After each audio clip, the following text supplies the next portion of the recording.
ಶಾನ್ಭೋಗ್ರೆ, ಗಟ್ಟಿ ಜೀವ ಮಲಗಲಿಲ್ಲ, ಕೊರಗಲಿಲ್ಲ. ಜೀವ ಹೋದ್ರೆ ಹಿಂಗ್ ಹೋಗ್ಬೇಕು. ನೋಡಪ್ಪ, ಲಚ್ಚಿ ಇರೋ ಗಂಟ ಕಣ್ಣಲ್ಲಿ ಕಣ್ಣಿಟ್ಟು ನೋಡ್ಕೊಂಡ್ಲು. ಅವಳು ಮದುವೆಯಾಗಿ ಹೋಗಿದ್ದೆ, ಬಂತು ನೋಡಿ ಒಟ್ರ. ಇಷ್ಟು ದಿವಸ ಬದುಕಿದ್ರಲ್ಲ, ಅದೇ ದೊಡ್ಡದು. ನಮ್ಮ ಕೈಯಾಗಿ ಏನದೆ, ಅವನ್ ಕರೆದಾಗ ಹೋಯ್ತಾ ಇರಬೇಕು.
ಹೊಂಟೋದ್ಲಲ್ಲಪ್ಪ ರುದ್ರಣ್ಣ, ನಮ್ಮತ್ತವ ಹೆಂಗ್ ಮಲಗವಳೆ? ನಾನ್ ತಪ್ಪು ಮಾಡಿದೆ, ಎತ್ತಾಡ್ತಿದ್ದು ಅನ್ನಕ್ ತುಪ್ಪ ಹಾಕಿದ್ ಮಾತ್ರ ಮರಿತಿರ್ಲಿಲ್ಲ. ಈ ಮನೆಗೆಲ್ಲ ಮೂರನೇ ಕಣ್ಣಂಗಿದ್ಲು, ಕಣ್ಣು ಮರೆಗೆ ಹೊಂಟೋದ್ಲಲ್ಲಪ್ಪ. ಸಮಾಧಾನ ಮಾಡ್ಕೊನಾಗವ. ಇಲ್ಲಿಗೆ ಬಂದ್ಮೇಲೆ ಎಲ್ರು ಒಂದಲ್ಲ ಒಂದಿನ ಹೋಗ್ಲೇಬೇಕು ಕಣವ.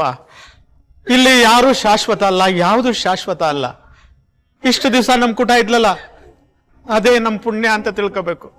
ಹೆಂಗ್ ಸಮಾಧಾನ ಮಾಡ್ಕೊಂಡಿದ್ರು ರುದ್ರಣ್ಣ? ಪುಣ್ಯ ಆಗಿದ್ದೀನ ಮತ್ತೆ ಹೊಂಟೋದು. ಈ ಪಾಪ್ ಕಿಡಿ ಹಾಕಿರ್ಬೇಕು. ಆಳ ದೇವ್ರು ಅವಳು ಕರ್ಕೊಳ್ಳೋದ್ ಬದಲು ನನ್ನಾರ ಕರ್ಕೊಂಬಾರ್ದಾಗಿತ್ತ. ಅಯ್ಯೋ ಅಥವಾ ಇಲ್ಲಿ ಯಾರಿರ್ಬೇಕು, ಯಾರು ಹೋಗ್ಬೇಕು ಅನ್ನೋದು ನಮ್ಮಿಚ್ಛೆ ಅಲ್ಲ ಕಣವ, ಎಲ್ಲ ಶಿವನಿಚ್ಛೆ. ಬಸವ, ಪೊರೆಗೌಡ, ಎಲ್ರಿಗೂ ಸಮಾಧಾನ ಹೇಳ್ಬೇಕಾದ್ರು ನೀವೇ ಹತ್ಕೊಂಡು ನಿಂತ್ಕೊಂಡ್ರೆ ಹೆಂಗ್ರಪ್ಪ? ರುದ್ರಣ್ಣ, ಹೆಂಗ್ ಸಮಾಧಾನ ಮಾಡ್ಕೊಳ್ಳೋದು? ನಮ್ಮ ಹಟ್ಟಿದ್ ದೇವ್ರು ಇದ್ದಾಗಿದ್ಲು. ನಮ್ಮಪ್ಪ ಅವನ್ನ ಬುಟ್ಟಿ ಅಕ್ಕನ ಜೊತೆ ಈ ಹಟ್ಟಿಗೆ ಬಂದ್ಮ್ಯಾಕೆ ನನ್ನ ಹಟ್ಟಿ ಮಗನಂಗ್ ನೋಡ್ಕೊಂಡ್ಲು. ಇವತ್ತು ನಮ್ಮನ್ನೆಲ್ಲ ಬಿಟ್ಟು ಅನಾಥರನ್ನ ಮಾಡಿ ಹೊಂಟೋಗ್ಬಿಟ್ಲು. ನಮ್ಮ ಹಟ್ಟಿದ ದೇವ್ರು ಹೆಂಗ್ ಮಲ್ಗದ ನೋಡು. ರುದ್ರಣ್ಣ, ಇನ್ನೊಂದು ಜನ್ಮ ಅಂತಿದ್ರೆ ಈ ತಾಯಿ ಹೊಟ್ಟೆನಾಗೆ ಹುಟ್ಬೇಕು ನಾನು. ಅದು ನನ್ನ ಆಸೆ. ಆ ಕೇಟರ್ಸ್ ಎಲ್ಲ ಬಂದ್ಬಿಡ್ತಾರೆ, ಅವ್ರಿಗೆ ಎಲ್ಲಿ ಜಾಗ ನೀವು ತೋರಿಸ್ಬೇಕು. ಹೊರಟ್ವಿ, ನಾವ್ ಇನ್ನೊಂದ್ 2 ನಿಮಿಷದಲ್ಲಿ ಹೊರಡ್ತೀವಿ. ಲಗೇಜ್ ಎಲ್ಲ ಕಾರಲ್ಲಿ ಇಡ್ಸಾಯ್ತಾ? ಓ, ಆಗ್ಲೇ ಇಟ್ಟಾಯ್ತು. ಎಷ್ಟೊತ್ ಮಾಡ್ತೀಯಾ? ಪಪ್ಪ, ಚಿನ್ನು ನೋಡು ಎಷ್ಟ್ ಸಖತ್ತಾಗಿ ಮೆಹಂದಿ ಹಾಕಿದಾಳೆ. ಹೇ, beautiful. It's really work of an art. Chinnu ಇಷ್ಟು ಚೆನ್ನಾಗಿ ಮೆಹಂದಿ ಹಾಕ್ತಾಳೆ ಅಂತ ಅನ್ಕೊಂಡೇ ಇರ್ಲಿಲ್ಲ. Very good. ಮಮ್ಮಿ, ಚೆನ್ನಾಗಿದ್ಯಾ? ಪಾರ್ಲರ್ಗೆ 1000 ರೂಪಾಯಿ ಬಿಸಾಕಿದ್ರೆ ಇದ್ರ ಅಪ್ಪನಂಗಿರ್ತಿತ್ತು ಡಿಸೈನ್. ಅಪ್ಪ ಮಗಳು ಇಬ್ರಿಗೂ ಅವಳು ಏನೇ ಮಾಡಿದ್ರು ಚೆನ್ನಾಗೇ ಇರುತ್ತೆ. ಅದು ನನ್ಗೆ ಅರ್ಥ ಆಗಿ ತುಂಬಾ ದಿನಾನೇ ಆಯ್ತು. ನಮ್ಮನ್ನ ಇಷ್ಟಪಟ್ಟವರು ನಮ್ ಹತ್ರ ಕುತ್ಕೊಂಡು ನಮ್ ಕೈ ಹಿಡ್ಕೊಂಡು ನಗ್ನಗ್ತಾ ಮೆಹಂದಿ ಹಚ್ಚಿತಿದ್ರೆ ಅದ್ರ ಸುಖನೇ ಬೇರೆ ಅಮ್ಮ. ದುಡ್ಡು ಬಿಸಾಕಿ ಎಲ್ಲಾ ಸುಖನೂ ಕೊಂಡ್ಕೊಳ್ಳೋದಕ್ಕಾಗಲ್ಲ ಅಲ್ವಾ ಪಪ್ಪ? ಈ ವಿಷಯದಲ್ಲಿ I am with you. Kailash, ಈಗ ಟೈಮ್ ಎಷ್ಟು ಗೊತ್ತಾ? 8 ಗಂಟೆ. ಪಾರ್ಟಿ ಹಾಲಲ್ಲಿ ತುಂಬಾ ಕೆಲ್ಸಗಳಿರುತ್ತೆ. ಪಪ್ಪ ತಾಳು, ಚಿನ್ನು ಇನ್ನೂ ಬಂದಿಲ್ಲ. ಚಿನ್ನು ದೇವಸ್ಥಾನಕ್ಕೆ ಹೋಗಿ ಬೇಗ ಬಂದ್ಬಿಡ್ತೀನಿ ಅಂತ ಹೇಳಿ ಹೋದ್ಲಮ್ಮ. ಆ ದರಿದ್ರದವಳಿಗೆ ಯಾವಾಗ ಏನ್ ಮಾಡ್ಬೇಕು ಅಂತ ಗೊತ್ತಾಗಲ್ವಾ? ಇವತ್ತೇ ದೇವಸ್ಥಾನಕ್ಕೆ ಹೋಗ್ಬೇಕಿತ್ತ. ಒಬ್ಬೆ 1000 ರೂಪಾಯಿ ಕೊಟ್ಟು ಮೊಬೈಲ್ ಕೊಡ್ಸಿದ್ಯಲ್ಲ, ಆ ಕತ್ತೆನ್ ಕೇಳು ಎಲ್ಲಿದ್ದಾಳೆ ಅಂತ. ಅಮ್ಮ ಚಿನ್ನು ಫೋನ್ ಮರ್ತ್ ಹೋಗಿದ್ದಾಳೆ. ಛೇ, ಅವಳು ಎಷ್ಟು ಸಲ ಹೇಳಿದ್ರು ಬುದ್ಧಿನೇ ಬರಲ್ಲ. ಮಂಗನ್ ಕೈಲಿ ಮಾಣಿಕ್ಯ ಕೊಟ್ಟಾಗ ಆಯ್ತು. What is this nonsense Kailash? ಏನ್ ನೀವಿಬ್ರು ನನ್ನ ಜೊತೆ ಆಟ ಆಡ್ತಾ ಇದ್ದೀರಾ? ಇವತ್ತು ನನ್ನ ಮಗಳು ಎಂಗೇಜ್ಮೆಂಟ್. ಎಲ್ಲದಕ್ಕೂ ಒಂದು ಒಳ್ಳೆ ಮುಹೂರ್ತ ಅಂತಿರುತ್ತೆ. ಯಾವಳೋ ಕೆಲಸದೊಳಗೋಸ್ಕರ ನನ್ ಕಾಯಷ್ಟು ತಾಳ್ಮೆ ಇಲ್ಲ. ಬನ್ನಿ ಹೋಗೋಣ. ಕಲ್ಪನಾ, ಮುಹೂರ್ತ ಇರೋದು 10:47. ಈಗ ಇನ್ನು 8 ಗಂಟೆ. ಯಾಕೆ ಗಾಬರಿ ಆಗ್ತೀಯಾ? ಕೈಲಾಶ್, ಎಂಗೇಜ್ಮೆಂಟು ನನ್ನ ಮಗಳದು. ನಾವು ನೆಂಟ್ರ ತರ ಮುಹೂರ್ತ ಟೈಮ್ಗೆ ಹೋಗಕ್ಕಾಗತ್ತಾ? ಕಲ್ಪನಾ, ಶಟ್ ಅಪ್ ಕೈಲಾಶ್. ಯಾವುದು ಮಿತಿ ಮೀರ್ಬಾರ್ದು. ಅಲ್ಲ ಕಲ್ಪನಾ, ನೀನ್ ಸುಮ್ನಿರು ಪಾಪ. ಮಮ್ಮಿ ಯಾವಾಗ್ಲೂ ಹೀಗೇನೆ. ಚಿನ್ನು ವಿಷಯ ಬಂದಾಗೆಲ್ಲ ಕಾಲ್ ಕರ್ಕೊಂಡು ಜಗಳಕ್ಕೆ ಬರ್ತಾರೆ. ಇದು ಇಡೀ ಜಗತ್ಗೆ ಗೊತ್ತು. ಅಕ್ಕ, ಚಿನ್ನು ನೋಡು, ನೀನ್ ಹಾಕಿರೋ ಮೆಹಂದಿ ಎಷ್ಟು ಚೆನ್ನಾಗಿ ಬಂದಿದೆ. Thank you. ಚಿನ್ನು,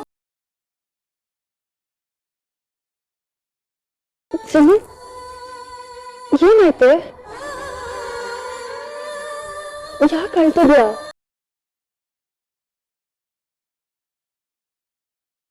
ಚಿನ್ನು ಏನಾಯ್ತು ಅಂತ ಹೇಳು. ಅಕ್ಕ, ನನ್ನ ತಾತಮ್ಮ ತೀರೋಯ್ತಂತೆ.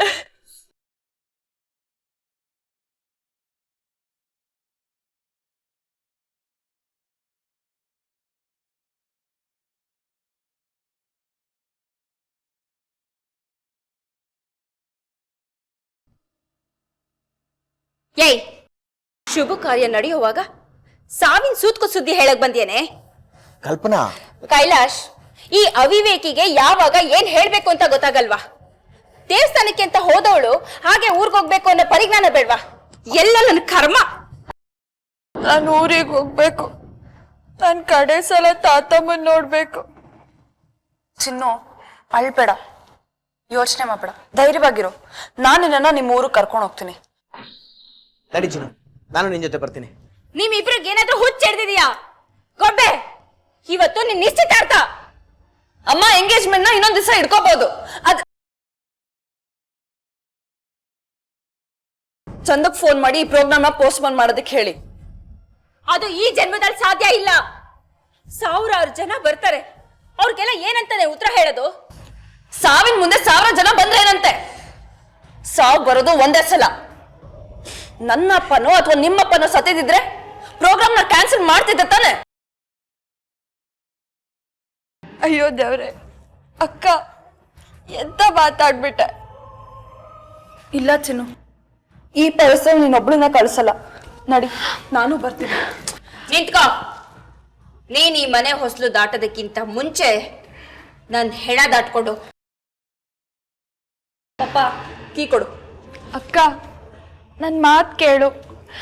ನೀನ್ ಹೆದರ್ಕೋಬೇಡ ಚಿನ್ನು. ನಮ್ಮಮ್ಮ ಇದೇನ್ ಮೊದಲನೇ ಸಲ ಅಲ್ಲ ಸಾಯ್ತೀನಿ ಅಂತ ಹೆದರ್ಸ್ತಿರೋದು.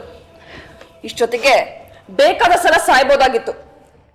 ಅಕ್ಕ, ಚಿನ್ನು, ಏನ್ ಮಾಡ್ತಿದ್ಯಾ ನೀನು? ಅಕ್ಕ, ಹಂಗೆಲ್ಲ ಹೇಳ್ಬೇಡ ಅಕ್ಕ. ನನ್ ಕರ್ಮಕ್ ನಿನ್ ಬಾಳ್ಯಾಗ ಗೋಳಾಗ್ಬೇಕು. ನನ್ ಪಾಲಕ್ ಬಂದಿದ್ ನನ್ಗೆ. ತಂಗಿ ಕಾರಣಕ್ಕೆ ಅಕ್ಕನ ನಿಶ್ಚಿತಾರ್ಥ ನಿಂತೋಯ್ತು ಅಂದ್ರೆ ನಾನು ನಿನ್ನ ಅಕ್ಕ ಅಂತ ಕರೆದೇನ್ ಪ್ರಯೋಜನ? ಅಕ್ಕ, ನನ್ನ ಪಾಡಿಗೆ ನಾನು ಹೋಯ್ತೀನಿ. ನನ್ನ ಕಾರಣಕ್ಕೆ ನೀವಿಬ್ರು ಜಗಳ ಆಡ್ಬೇಡಿ. ನೀನೇನೋ ಮಾತಾಡ್ಬೇಡ, ಬಾ ಹೋಗೋಣ. ಅಕ್ಕ, ನೀನ್ ಇವತ್ತು ನಿನ್ನ ನಿಶ್ಚಿತಾರ್ಥಕ್ಕೆ ಹೋಗ್ಲಿಲ್ಲ ಅಂದ್ರೆ ನಾನು ಯಾರ ಕಣ್ಗೂ ಕಾಣ್ದೇ ಇರೋಂಗ್ ಮರ್ಯಾಗ ಹೋಗ್ಬಿಡ್ತೀನಿ. ಆ ಆತ್ಮಲಿಂಗೇಶ್ವರನ ಮೇಲೆ ಆಣೆ.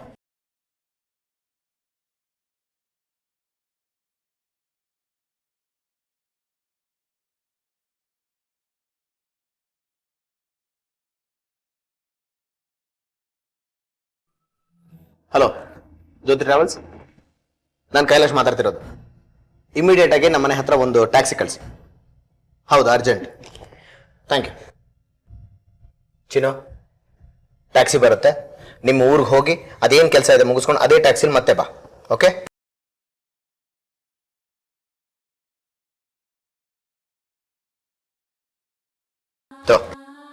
ಖರ್ಚಿಗಿಟ್ಟು ಹುಷಾರು. ಮೊಬೈಲ್ ಇಟ್ಕೋ. ಧೈರ್ಯ ತಗೋ ಚಿನ್ನು, ಏನೂ ಆಗಲ್ಲ. ಏನಾದರೂ ಇದ್ರೆ ಫೋನ್ ಮಾಡು. ಅಕ್ಕ, ನಾನು ಹೋಗಿ ಬರೋ ತನಕ ನೀನು ಅವ್ವ ಹೇಳಿದ್ದೆಲ್ಲ ಮಾತು ಕೇಳ್ತೀಯ ಅಂತ ನಂಗೆ ಮಾತು ಕೊಡು.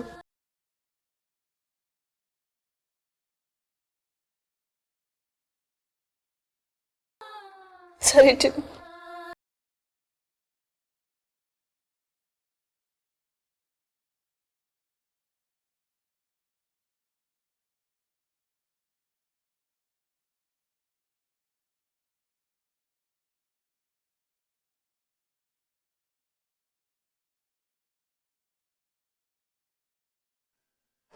ಅರೆ ರಾಮು, ಇನ್ನೂ ರೆಡಿ ಆಗಿಲ್ವಾ ನೀನು?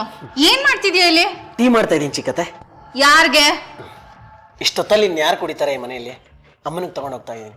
ಇದನ್ ಬಿಡು, ಮಳೆ ಬರೋ ಹಾಗಿದೆ. ನನ್ ಬಟ್ಟೆಗಳನ್ನ ಮೇಲ್ ಒಣಗ ಹಾಕಿದೀನಿ. ಹೋಗೋದನ್ ಮೊದ್ಲು ತಗೊಂಡ್ ಬಾ. ಈಗ ಫಂಕ್ಷನ್ಗೆ ಹೋಗ್ಬೇಕಲ್ಲ, ಹೋಗು. ಟೀ ಕೊಟ್ಬಿಟ್ಟು ಆಮೇಲೆ ತರಲಾ? ಇದೇನ್ ಮುಖ್ಯ ಅಲ್ಲಪ್ಪ, ಮೊದ್ಲು ಹೋಗಿ ಬಟ್ಟೆ ಎತ್ಕೊಂಡ್ ಬಾ. ಹೋಗ್ತೀಯೋ ಇಲ್ವೋ ರಾಮು? ಸರಿ.